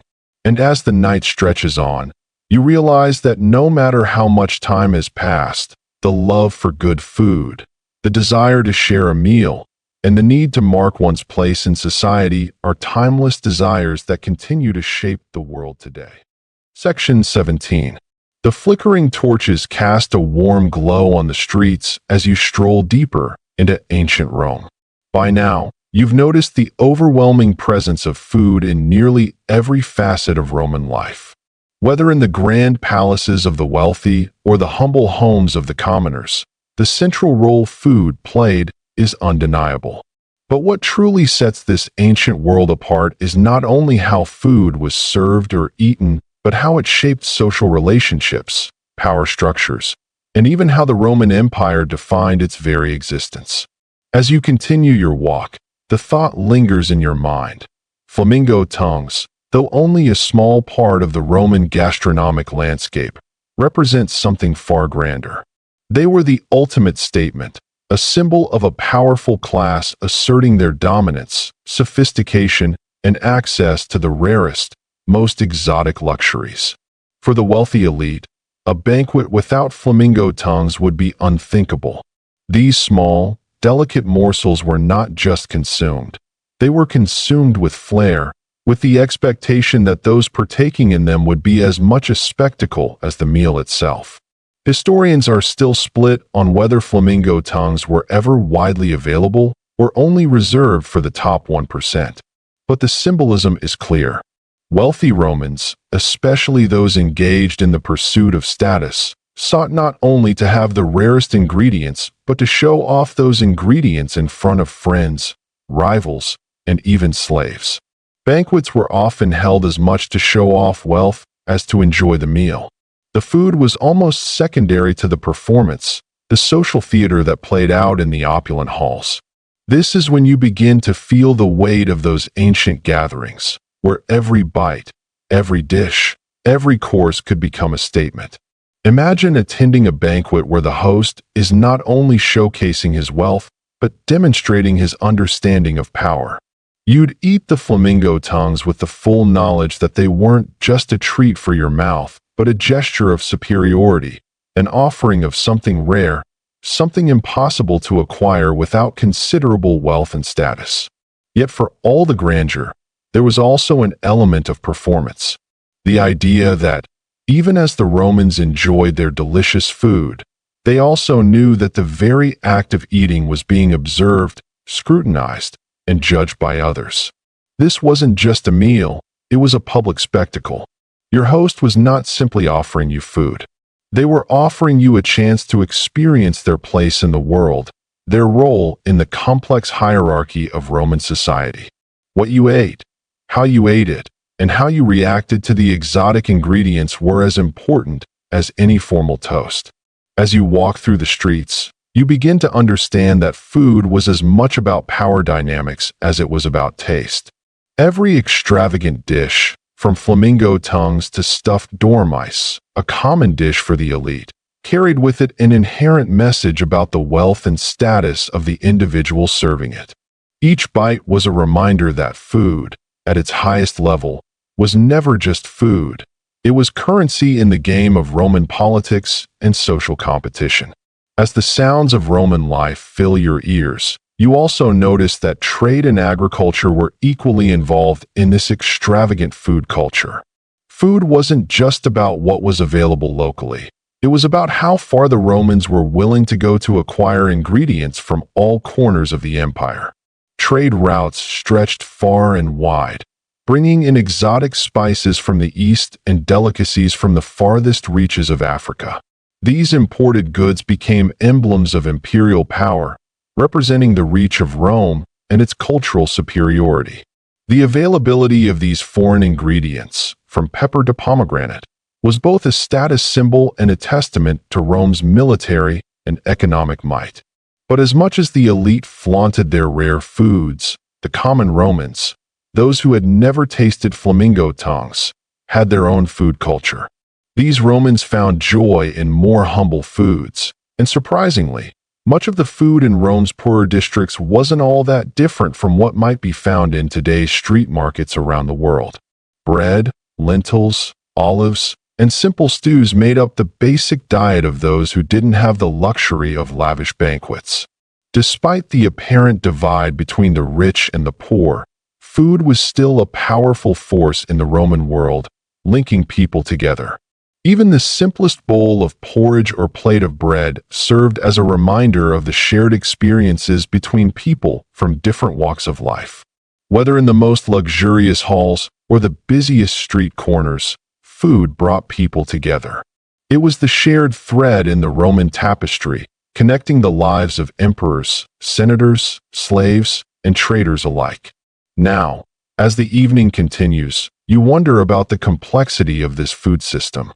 Could something so simple as the act of eating have had such far-reaching effects on Roman society? Could it have been as integral to the rise and fall of the empire as the strength of its armies or the ambition of its leaders? In truth, food played a massive role in defining the character of Roman civilization. As your journey through Rome reaches its end, you're left with the image of the banquets, the luxury, and the ostentation, but also with the quieter, more intimate moments, where people broke bread together not to show off, but simply to survive, to share, and to connect. And somewhere between those two worlds, you realize the paradox. Food in ancient Rome was both a luxury and a necessity, and in a way, the act of eating flamingo tongues was no different from sharing a humble meal in a crowded Roman tavern. The same hunger for connection, the same need to belong, was woven through both experiences. Section 18. As you pause, letting the weight of your thoughts sink in, you consider just how far food's influence stretched in the Roman Empire. From the sumptuous feasts of emperors to the bread and porridge of the common folk, food didn't just nourish. It symbolized power, identity, and belonging. And while the flamingo tongues were undoubtedly the peak of the Roman culinary pyramid, it was the everyday meals that made up the heart and soul of the empire. The idea of eating for status isn't unique to ancient Rome, but what is remarkable about the Romans is the sheer scale and complexity with which food was used to perform social rituals. Take the cena, the Roman dinner party, for example. These gatherings were as much about showing off wealth as they were about networking, social climbing, and ensuring one's position in the ever-shifting mosaic of Roman politics. A well-executed meal could elevate one's reputation for years. To be invited to a banquet hosted by a senator or wealthy patrician was to be reminded that your social standing depended as much on your network as it did on your personal wealth. But it wasn't just about the food itself. As you walk deeper into the heart of Rome, you realize that banquets were more like carefully curated performances. Guests were expected to perform their roles. The rich, pompous elite would recline on their couches, exchanging boasts about their latest exploits and bragging about their acquisitions of rare items, like flamingo tongues. But there were other roles too. The entertainers, the poets, musicians, dancers, and acrobats, whose presence at these feasts served as another form of performance, showcasing the wealth and culture of their patrons. Historians still debate whether the emphasis on entertainment during Roman banquets actually detracted from the quality of the food itself. Could a host desire to impress their guests with performances, poetry, and exotic dishes overshadow the actual culinary experience? Was the food just a vessel for the status, a mere excuse for extravagance? Or did the Romans truly care about the taste of the food, about savoring each bite, even if it was something as bizarre as flamingo tongues? And then there's the mystique of these dishes. You've heard that the recipes for such delicacies were passed down in secret, locked away in ancient cookbooks, written in coded language so that only those in the right circles could truly access them. Some of these recipes were recorded in texts like Apicius, a famous Roman cookbook, but even the most basic of these dishes required an ingredient list that seems almost otherworldly to modern sensibilities. Take garum, the fermented fish sauce used in many Roman recipes. It's hard to imagine, but this pungent, salty concoction was a staple of Roman cuisine, almost like today's soy sauce or ketchup. And it wasn't just a condiment. It was a key component in the making of extravagant dishes, some of which, like the flamingo tongue, would be marinated in garum to amplify the flavor. The use of such fermented fish products might sound unappetizing to modern tastes, but to the Romans, it was the epitome of culinary sophistication. Meanwhile, the gathering of exotic ingredients like flamingo tongues wasn't just a way to create rare dishes. It was a way to demonstrate Rome's imperial reach, its ability to acquire food from the furthest corners of the empire. Flamingos, after all, weren't native to the Mediterranean. They had to be imported, often from the farthest reaches of Africa or Asia Minor, highlighting the Roman Empire's control over vast lands. The act of acquiring such rare ingredients was, in itself, a form of conquest, a symbol of domination. But as you walk through the narrow streets and pass through marketplaces filled with bustling vendors selling olives, bread, and wine, the contrast between the extravagant feasts and the humble meals of the common Roman becomes clear. For the average Roman citizen, food was about sustenance, not status. They didn't dine on flamingo tongues but subsisted on a steady diet of bread, vegetables, lentils, and fish. And yet, even in these simpler meals, there was still a sense of connection, a shared understanding that food was a social glue that bound people together. The act of eating was not just about nourishment, it was about creating community. Somehow, even in the bustling streets of Rome, it's hard to escape the feeling that food is as much about the way it's consumed as it is about what's on the plate. Even the modest bread offered to a traveler has its own significance. It might not carry the same status as flamingo tongues, but it carries a deep-seated connection to the heart of Rome itself. It speaks of stability, tradition, and a shared cultural identity that transcends class. You find yourself reflecting on the Romans' love for simplicity in the midst of all their extravagance. Maybe that's why they loved their bread and wine. They knew that the simplest things in life could carry the deepest meaning. It's an observation that might go unnoticed in the grand banquet halls, but one that resonates deeply when standing in the marketplaces or in the more humble homes of Roman families. The humble meal and the lavish feast are intertwined, and perhaps that's the beauty of it all. The humble bread and olive oil may have represented Rome's roots, but the flamingo tongues were a symbol of its glory. The Roman Empire could never have existed without both. As you make your way back, you wonder, maybe the essence of Rome isn't found in the luxury of its banquets, but in its ability to balance the extravagant and the humble, the showy and the simple, and to make something as basic as bread into a symbol of culture, unity, and empire itself. Section 19. As you sit back, imagining the last feast you saw in the glowing recesses of your mind, you feel the enormity of what food meant in ancient Rome. It wasn't simply about nutrition or pleasure. It was a reflection of Roman identity, the nexus between the grandeur of the empire and its daily lives. The Romans' obsession with luxury foods was not only about impressing their guests. It was about solidifying their status and legacy within a world that prized social hierarchy above almost everything else. As you step into the bustling kitchens of Rome, your mind is alive with vivid imagery. Steam rising from pots, the clattering of utensils, the murmur of cooks debating the precise quantities of garum to add to a sauce. Here, food was prepared with an almost ritualistic reverence. These kitchens weren't simply places where meals were thrown together.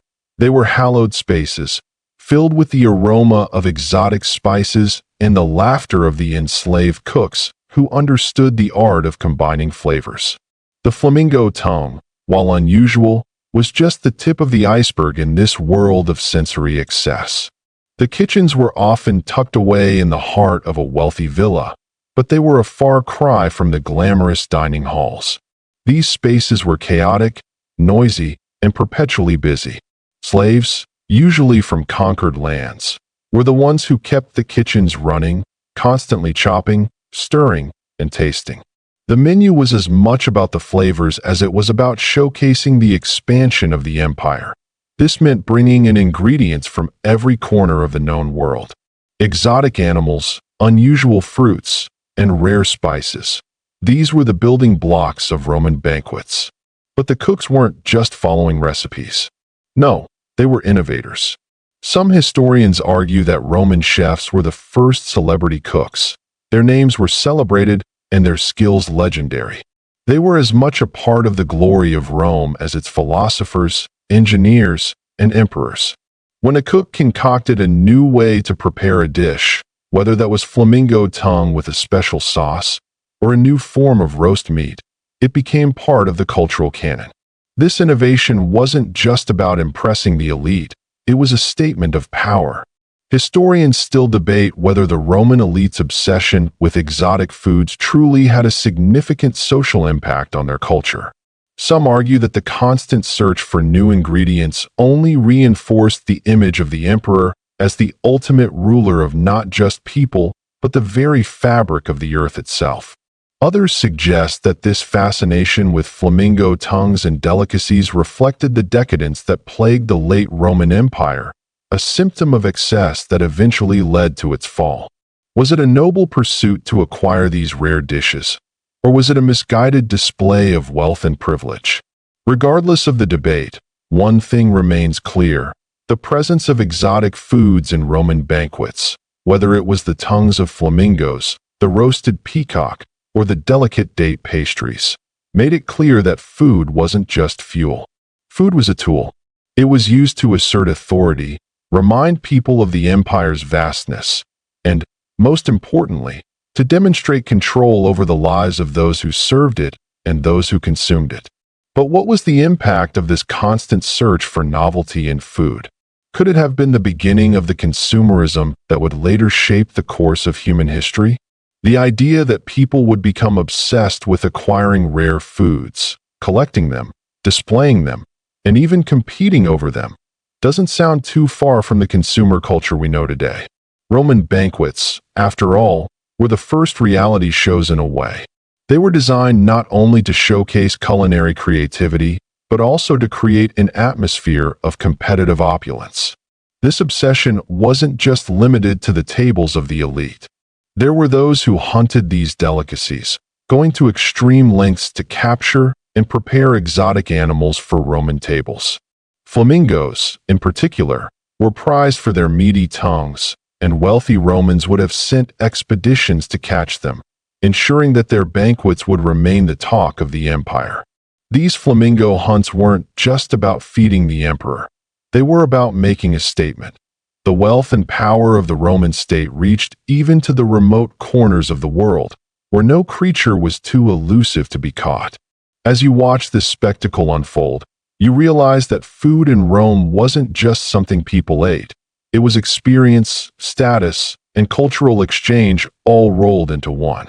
The flamingo tongue, like so many other exotic dishes, became part of a larger conversation about what it meant to be Roman. For a brief moment, it wasn't just about the food. It was about everything: the relationships between the ruling elite, the enslaved workers, and the vast expanse of empire. The flamingo tongue became a metaphor for the Roman Empire itself, expansive, elitist, and uncompromising in its pursuit of dominance. In the end, you wonder, was it worth it? Was the pursuit of these strange, expensive foods truly a meaningful part of Roman culture, or was it merely a shiny distraction, a way to mask the cracks in the empire's foundation? Maybe that's the beauty and tragedy of it all. The Roman obsession with food, like all great empires, had to end. But it left behind a legacy that continues to captivate us. Today, the flamingo tongue may be a historical oddity, but the lessons behind these strange foods are as relevant as ever. Section 20. As you move through the final moments of this journey, you're left with the quiet aftertaste of what it meant to feast like a Roman. The flamingo tongue, once a symbol of imperial extravagance, has now receded into the annals of history, its use dwindling with the empire's decline. But even as the empire crumbled, its obsession with excess, with luxury and rare foods, remained an indelible mark on the fabric of Western civilization. The final question: what can we, in our modern world, learn from Rome's culinary obsessions? On the surface, it's easy to dismiss the notion of eating exotic animal parts as a bizarre relic of the past.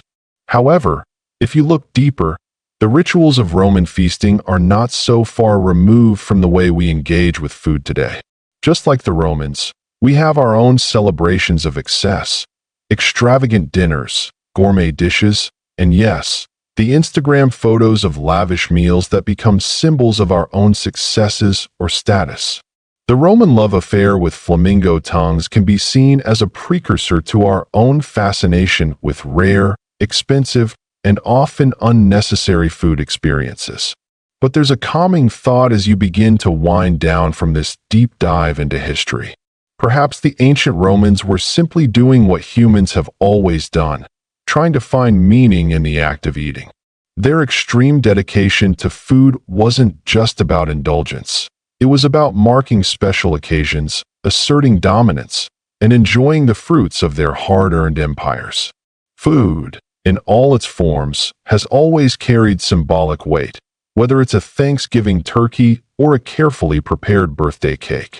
There's meaning behind what we eat, how we eat, and, as the Romans showed, who we eat it with. In this quiet moment, the flame of Roman indulgence flickers out.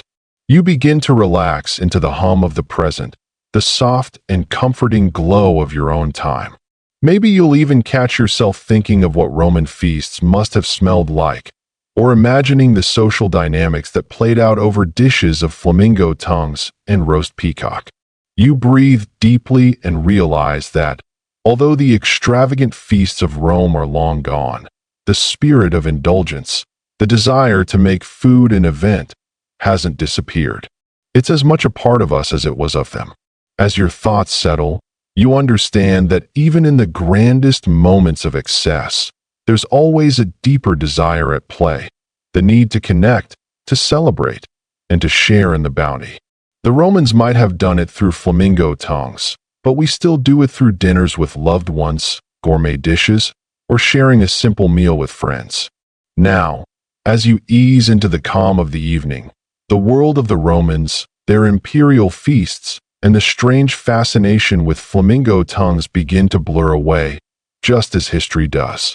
You know, somehow, that in the end, it's not the flamingo tongues or the lavish banquets that matter.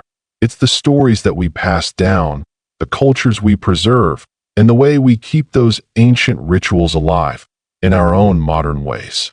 As the night deepens and your mind fades gently into sleep, you feel at peace knowing that the Romans have left their mark in their food, their customs, and in the ways we still seek to connect through the shared experience of a meal. End of script. Sweet dreams. Good night.